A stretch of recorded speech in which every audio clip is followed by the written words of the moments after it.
नमस्कार। भारतीय राज व्यवस्था और संविधान की गहराइयों को समझने की इस यात्रा में आपका स्वागत है। सिविल सेवा परीक्षाओं की तैयारी करने वालों के लिए ये विषय खास तौर पर महत्वपूर्ण होते हैं। आज हम एक ऐसे ही संवैधानिक पद पर चर्चा करेंगे जो राज्य प्रशासन की धुरी है। हमारा विषय है राज्यपाल यानी गवर्नर। इस चर्चा में हम संविधान के आईने में राज्यपाल की भूमिका, उनकी नियुक्ति कैसे होती है, उनकी शक्तियां क्या हैं और उनकी संवैधानिक स्थिति कितनी जटिल है, इसे समझने की कोशिश करेंगे। ये पद सिर्फ एक संवैधानिक प्रमुख का नहीं है, बल्कि वो केंद्र के प्रतिनिधि का भी है। ये जो दोहरी भूमिका है राज्य के संवैधानिक प्रमुख और केंद्र सरकार के प्रतिनिधि की, यही इस पद को बेहद दिलचस्प और कभी-कभी विवादास्पद भी बना देती है। चलिए इसी पहेली को सुलझाने की कोशिश करते हैं। बिल्कुल।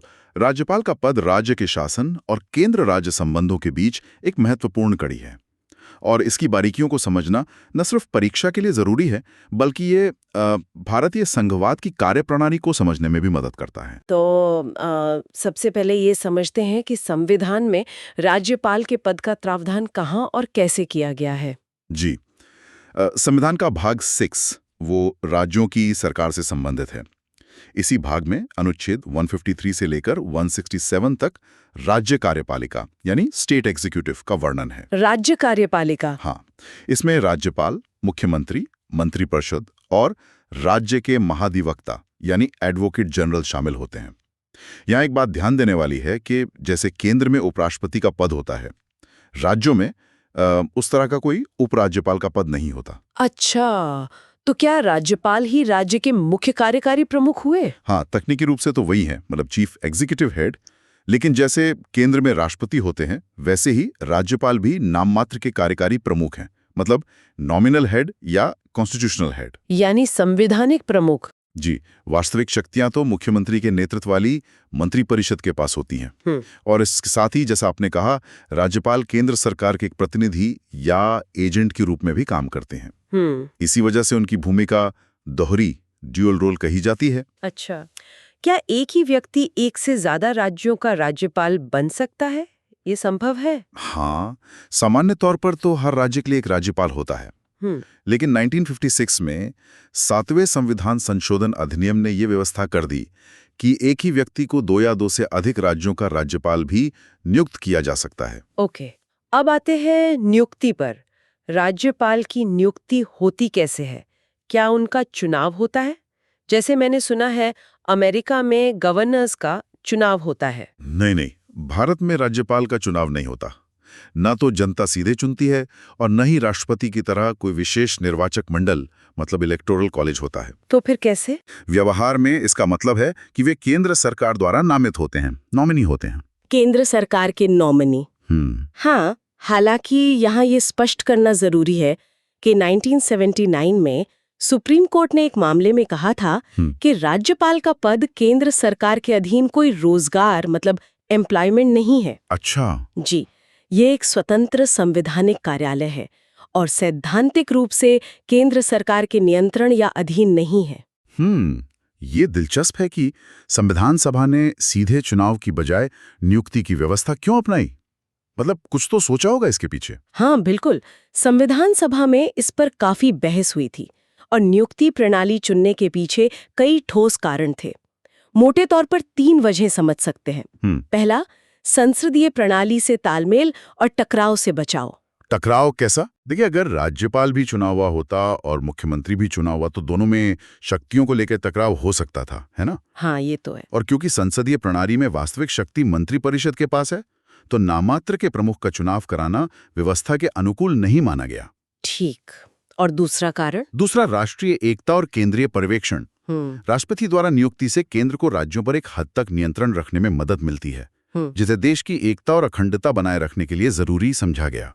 ये कनाडाई मॉडल से प्रेरित था। कनाडाई मॉडल, ओके। हाँ, साथ ही ये भी डर था कि चुनावी राजनीति कहीं स्थानीय या अलगाववादी प्रवृत्तियों को हवा न दे दे। और तीसरा कारण? तीसरा था निष्पक्षता और पद की गरिमा। चुना हुआ राज्यपाल किसी न किसी राजनीतिक दल से जुड़ा होता, जिससे उसकी निष्पक्षता पर सवाल उठ सकते थे। जबकि राज्यपाल से उम्मीद की जाती है कि वो संवैधानिक प्रमुख के तौर पर निष्पक्ष रहें। सही बात है। और फिर चुनाव का भारी खर्च, व्यक्तिगत मुद्दों पर राजनीति, इन सब से भी बचने का प्रयास था।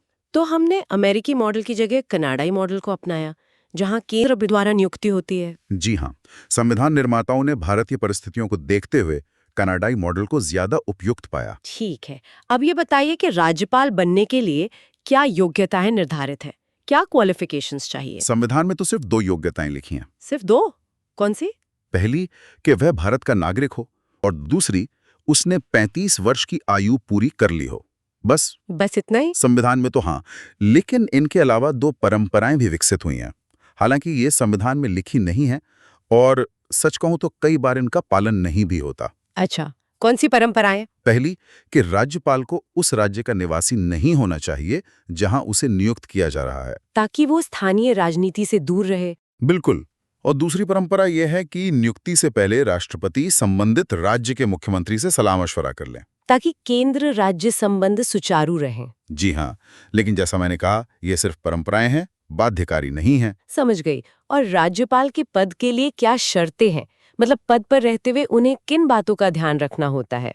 हाँ, संविधान कुछ शर्तें तय करता है ताकि पद की स्वतंत्रता और गरिमा बनी रहे। जैसे उसे संसद या राज्य विधानमंडल का सदस्य नहीं होना चाहिए। अगर कोई सदस्य नियुक्त होता भी है तो उसे पद ग्रहण करते ही अपनी सीट छोड़नी पड़ती है। उसे कोई और लाभ का पद यानी ऑफिस ऑफ प्रॉफिट धारण नहीं करना चाहिए। ओके। उसे बिला किराया दिए आधिकारिक आवास मिलता है, राजभवन। जी। उसके वेतन, भत्ते और विशेषाधिकार संसद द्वारा तय किए जाते हैं।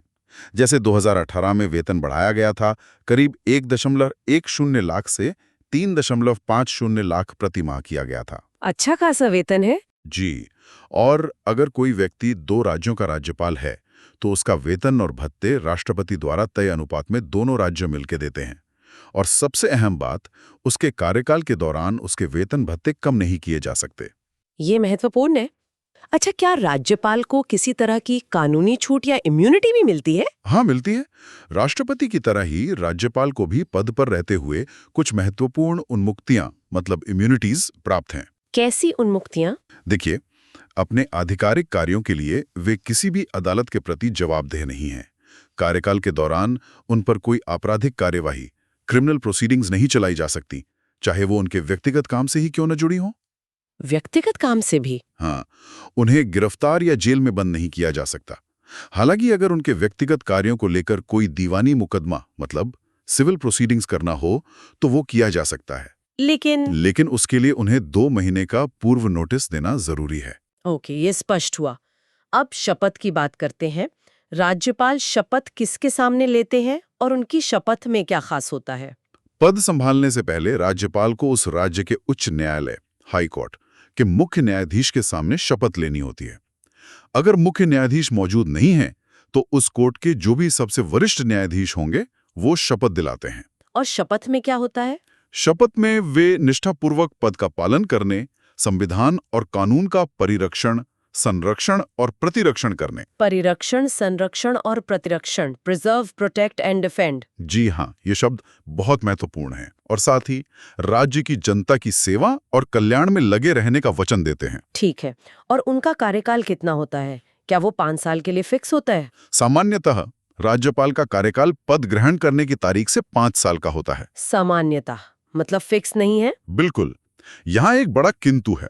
उनका कार्यकाल राष्ट्रपति के प्रसाद पर्यंत होता है, प्लेजर ऑफ द प्रेसिडेंट। प्रसाद पर्यंत, इसका सीधा मतलब क्या हुआ? सीधा मतलब यह है कि राष्ट्रपति उन्हें 5 साल पूरे होने से पहले कभी भी हटा सकते हैं, और इसके लिए कोई कारण बताना जरूरी नहीं है। बिना कारण बताए? जी। और राज्यपाल खुद भी चाहें तो राष्ट्रपति को त्यागपत्र देकर पद छोड़ सकते हैं। सुप्रीम कोर्ट ने भी कहा है कि राष्ट्रपति का ये प्रसाद न्यायिक समीक्षा के दायरे से बाहर है, नॉट जस्टिसेबल। यानी अदालत में चुनौती नहीं दी जा सकती? नहीं।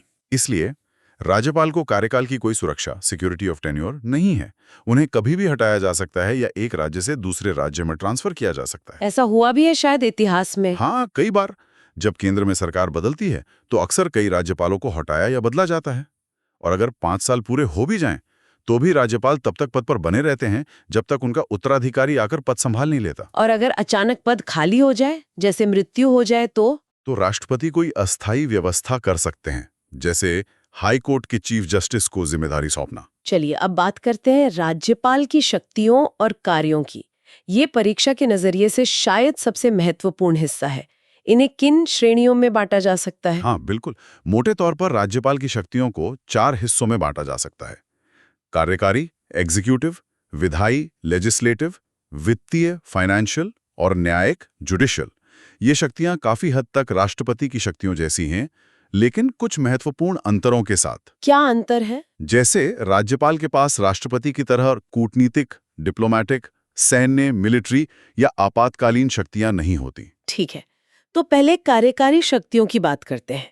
इनमें क्या मुख्य बातें शामिल हैं? देखिए, राज्य सरकार के जितने भी कार्यकारी काम होते हैं वो औपचारिक रूप से राज्यपाल के नाम पर ही होते हैं। वो मुख्यमंत्री की नियुक्ति करते हैं और फिर मुख्यमंत्री की सलाह पर बाकी मंत्रियों की नियुक्ति करते हैं। और ये मंत्री किसके प्रसाद पर्यंत पद पर रहते हैं? राज्यपाल के, हालांकि व्यवहार में मुख्यमंत्री के विश्वास तक। कुछ राज्यों में जैसे झारखंड, एमपी, ओडिशा, छत्तीसगढ़, वहां जनजातीय कल्याण मंत्री की नियुक्ति करना राज्यपाल की जिम्मेदारी है। वे राज्य के महाधिवक्ता, एडवोकेट जनरल, राज्य चुनाव आयुक्त, स्टेट इलेक्शन कमिश्नर और राज्य लोक सेवा आयोग एसपीएससी के अध्यक्ष व सदस्यों की नियुक्ति करते हैं। नियुक्ति राज्यपाल करते हैं, हटाने का क्या? हाँ, यहाँ पेंच है। राज्य चुनाव आयुक्त को हटाने की प्रक्रिया हाई कोर्ट जज जैसी जटिल है और एसपीएससी अध्यक्ष या सदस्यों को सिर्फ राष्ट्रपति हटा सकते हैं, राज्यपाल नहीं। अच्छा, ये ध्यान रखना होगा। क्या वे मुख्यमंत्री से सरकार के कामकाज के बारे में जानकारी मांग सकते हैं? हाँ बिल्कुल, ये उनकी एक महत्वपूर्ण शक्ति है। अनुच्छेद 167 में इसका उल्लेख है। वे प्रशासन और विधान संबंधी किसी भी मामले पर मुख्यमंत्री से जानकारी मांग सकते हैं। वे मुख्यमंत्री को ये भी कह सकते हैं कि किसी मंत्री ने अकेले कोई फैसला लिया है तो उसे पूरी मंत्री परिषद के सामने विचार के लिए रखें। ये तो काफी अहम शक्ति लगती है। जी हाँ, इसके अलावा अगर उन्हें लगे कि राज्य में संवैधानिक तंत्र विफल हो गया है, मतलब राष्ट्रपति शासन। हाँ, तो वे राष्ट्रपति शासन यानी अनुच्छेद 356 लगाने की सिफारिश राष्ट्रपति से कर सकते हैं। और जब राष्ट्रपति शासन लगा हो तब वे राष्ट्रपति के प्रतिनिधि के तौर पर सीधे शासन चलाते हैं। वे राज्य के विश्वविद्यालयों के कुलाधिपति, चांसलर भी होते हैं और कुलपतियों, वाइस चांसलर्स की नियुक्ति करते हैं। ठीक है, अब विधायी शक्तियों की बात करते हैं। कानून बनाने की प्रक्रिया में राज्यपाल की क्या भूमिका है? राज्यपाल राज्य विधानमंडल, स्टेट लेजिस्लेचर का अभिन्न अंग होते हैं। वे विधानमंडल का सत्र बुला सकते हैं, सम्मन, सत्रावसान कर सकते हैं, प्रोरोग और विधानसभा को भंग भी कर सकते हैं। भंग भी कर सकते हैं? हाँ, विधानसभा को, विधान परिषद को नहीं, वो स्थायी सदन है।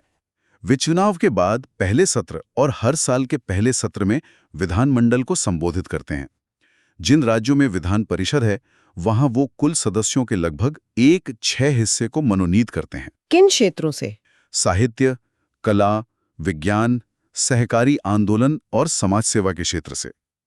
वे विधानमंडल के सदस्यों की अयोग्यता, डिस्क्वालिफिकेशन के सवाल पर चुनाव आयोग की सलाह से निर्णय लेते हैं। और विधेयकों, बिल्स को मंजूरी देने के मामले में उनकी क्या शक्तियां हैं? ये अक्सर चर्चा में रहता है। बिल्कुल, ये अनुच्छेद 200 के तहत उनकी एक बहुत महत्वपूर्ण और कई बार विवादास्पद शक्ति है।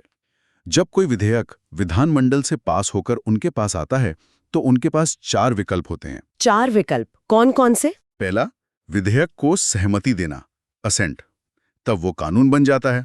ठीक है। दूसरा, सहमति रोक लेना, विदहोल्ड असेंट, तब विधेयक वहीं समाप्त हो जाता है, खत्म। हाँ। तीसरा, विधेयक पुनर्विचार के लिए लौटाना, रिटर्न फॉर रिकंसिडरेशन। अगर विधेयक धन विधेयक, मनी बिल नहीं है तो वे उसे वापस भेज सकते हैं। लेकिन अगर विधानमंडल फिर से पास कर दे तो? हाँ, अगर विधानमंडल उसे दोबारा पास कर देता है, चाहे बदलाव के साथ या बिना बदलाव के, तो राज्यपाल को सहमति देनी ही पड़ती है, फिर वो रोक नहीं सकते। अच्छा, और चौथा विकल्प?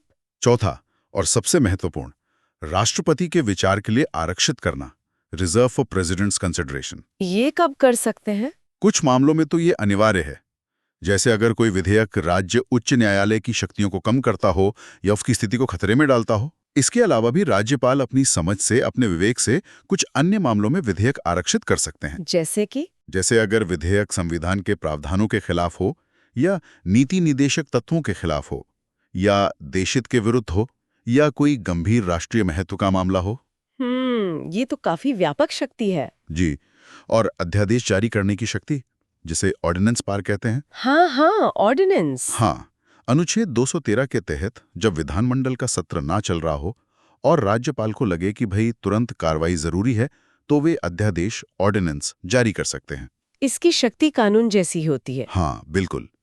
इन अध्यादेशों की शक्ति और प्रभाव राज्य के कानून जैसा ही होता है, लेकिन इन्हें विधानमंडल के दोबारा बैठने के 6 हफ्तों के अंदर मंजूर कराना जरूरी होता है। 6 हफ्तों में? वरना ये अपने आप खत्म हो जाते हैं। और हाँ, राज्यपाल चाहें तो कभी भी अध्यादेश वापस ले सकते हैं। ये उनकी एक अहम विधायी शक्ति है। बिल्कुल।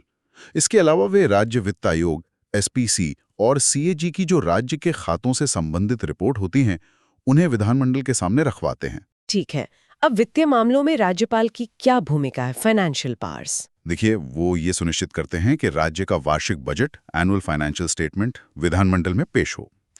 धन विधेयक, मनी बिल्स, विधानसभा में पेश करने से पहले उनकी सिफारिश जरूरी होती है। पूर्व सिफारिश? जी, प्रायर रिकमेंडेशन। कोई भी अनुदान की मांग, डिमांड फॉर ग्रांट, बिना उनकी सिफारिश के नहीं की जा सकती है। वे राज्य की आकस्मिकता निधि, कंटिंजेंसी फंड से अप्रत्याशित खर्चों के लिए एडवांस दे सकते हैं। और हर 5 साल में पंचायतों और नगरपालिकाओं की वित्तीय स्थिति की समीक्षा के लिए राज्य वित्त आयोग का गठन करते हैं। राज्य वित्त आयोग। ठीक है। और अंत में न्यायिक शक्तियां क्या हैं? Judicial powers. अनुच्छेद 161 के तहत राज्यपाल को क्षमादान की शक्ति प्राप्त है, पार्डनिंग पावर। वे राज्य के कानूनों के तहत दोषी ठहराए गए किसी भी व्यक्ति की सजा को माफ, पार्डन, कम, कॉम्यूट, निलंबन, सस्पेंड या उसका स्वरूप बदल, रिमिट, रिस्पाइट सकते हैं। माफ भी कर सकते हैं। हाँ, राज्य कानूनों के तहत। अभी इस पर और बात करेंगे जब राष्ट्रपति से तुलना करेंगे। इसके अलावा राज्य उच्च न्यायालय के न्यायाधीशों की नियुक्ति के समय राष्ट्रपति उनसे सलाह लेते हैं। वे हाई कोर्ट की सलाह से जिला न्यायाधीशों, डिस्ट्रिक्ट जजेस की नियुक्ति, पोस्टिंग और प्रमोशन करते हैं। और वे राज्य की न्यायिक सेवा में, मतलब जिला जजों के अलावा जो बाकी न्यायिक अधिकारी होते हैं, उनकी नियुक्तियां भी करते हैं, हाईकोर्ट और एसपीएससी की सलाह से। चलिए, ये तो हुई उनकी शक्तियां। अब एक बहुत ही जरूरी तुलना करते हैं। राष्ट्रपति और राज्यपाल की शक्तियों में मुख्य अंतर क्या है, खासकर वीटो, अध्यादेश और क्षमादान शक्तियों में, क्योंकि इन पर अक्सर सवाल बनते हैं परीक्षाओं में। हाँ, ये तुलना समझना बेहद जरूरी है। अक्सर कंफ्यूजन होता है इसमें। पहले वीटो शक्ति देखते हैं। Veto power. साधारण विधेयकों पर राष्ट्रपति के पास 3 विकल्प होते हैं: सहमति देना, रोक लेना या लौटाना। जी। राज्यपाल के पास चौथा विकल्प भी होता है, राष्ट्रपति के लिए आरक्षित करना। अच्छा। अब अगर राज्यपाल विधेयक आरक्षित कर देते हैं तो उनकी भूमिका वहीं खत्म हो जाती है। गेंद चली जाती है राष्ट्रपति के पाले में। फिर राष्ट्रपति क्या करते हैं? राष्ट्रपति उस आरक्षित विधेयक पर सहमति दे सकते हैं, रोक सकते हैं या राज्य विधानमंडल को लौटा सकते हैं पुनर्विचार के लिए। यहाँ सबसे बड़ा पेंच ये है कि अगर राज्य विधानमंडल उस विधेयक को दोबारा पास करके भेजता भी है, तब भी राष्ट्रपति सहमति देने के लिए बाध्य नहीं है। अच्छा, ये तो बहुत बड़ा अंतर है। राष्ट्रपति बाध्य नहीं है। जी नहीं। जबकि अगर राज्यपाल खुद लौटाते हैं और विधानमंडल दोबारा पास कर दे तो राज्यपाल बाध्य हैं। और धन विधेयकों के मामले में? धन विधेयकों के मामले में न तो राष्ट्रपति और न ही राज्यपाल उसे पुनर्विचार के लिए लौटा सकते। राज्यपाल उसे राष्ट्रपति के लिए आरक्षित कर सकते हैं और राष्ट्रपति उस पर सहमति दे सकते हैं या रोक सकते हैं, लौटा नहीं सकते। ठीक है। अब अध्यादेश जारी करने में क्या मुख्य अंतर है? Ordinance power. देखिए, दोनों की अध्यादेश शक्ति उनके संबंधित विधानमंडलों की विधायी शक्ति के बराबर है और उन्हीं सीमाओं के अधीन है। दोनों मंत्री परिषद की सलाह पर ही इसे जारी या वापस लेते हैं और दोनों के अध्यादेश विधानमंडल के पुनः बैठने के 6 हफ्ते तक ही मान्य रहते हैं। तो अंतर क्या हुआ? मुख्य अंतर यह है कि राज्यपाल को कुछ खास मामलों में अध्यादेश जारी करने से पहले राष्ट्रपति के निर्देश लेने पड़ते हैं। राष्ट्रपति के निर्देश किन मामलों में?